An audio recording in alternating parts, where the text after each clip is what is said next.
De manao toivakana ireo sidina avy any ivelany miditra ao amin'ny seranam-piara-manidina iraisam-pirenana ao Nosy Be amin'izao fotoana izao raha ny fantatra Handray ny sidina avy any Israel indray Nosy Be araka ny nambara ministry ny fitaterana Avril. Ankoatra ny sidina Neos avy any Italie sy ewa avy atsy Mayotte ary ny Air Austral avy atsy la Réunion izay mivantana ao Nosy Be, raha ny fantatra hisy koa ny sidina avy ao Israel hivantana ao amin'ny seranam-piara-manidina iraisam-pirenana Fascene Nosy Be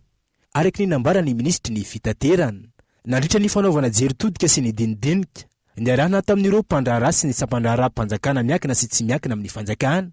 izay miasa ao amin'ny seranam-piara-manidina iraisam-pirenena Fascene Nosy Be. Misy information ngeza be izay menjereo dia misy roplanina israelianina ho avy mitondra mpizahatany israelianina efa nandray ny andraikitra rehetra nandefan'ireo information rehetra ireo any amin'ny DG ny ACM satria zareo no mikirakira sy manome mifahazondalana atongavany roplanina.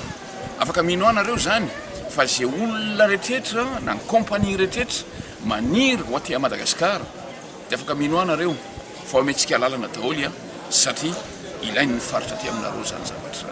Mbola maro ny lesoka mila tsaraina amin'ny fandraisana ireo sidina avy any ivelany raha ny fanazavany ka ny fanatsarana izany no antony nisiany dinika ny arahana tamin'ireo mpisehatra rehetra. Nanao dinidinika izay mikasika an'ireo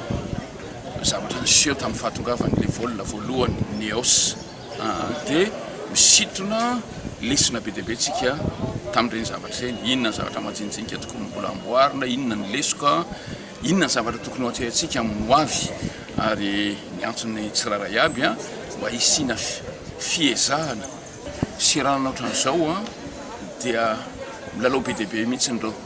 asa ataon'ny tompona andraikitra ao anatiny. Tiako ambara dia izao raha ratsy ny asa ataontsika ao milonao ny olona za milaza aminareo fa tsy andeha tony Nosy Be intsony ny olona fa andeha any amin'ny toeran-kafa ny olona. Misy defi ngeza be ho an'ny mpandraharaha eto Nosy Be indrindrindrindra ireo le tompona andraikitra rehetra atao miseranana le olona zay mpiserasera amin'ny resaka fampitana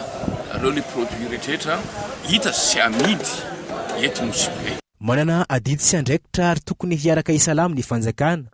ny mpitondra ao Nosy Be ary ny mpandraharaha sy ny sampandraharaha izay miasa eo anivon'ny seranam-piara-manidina iraisam-pirenena raha ny fanazavana trany mba hanatratrarina io tanjona io.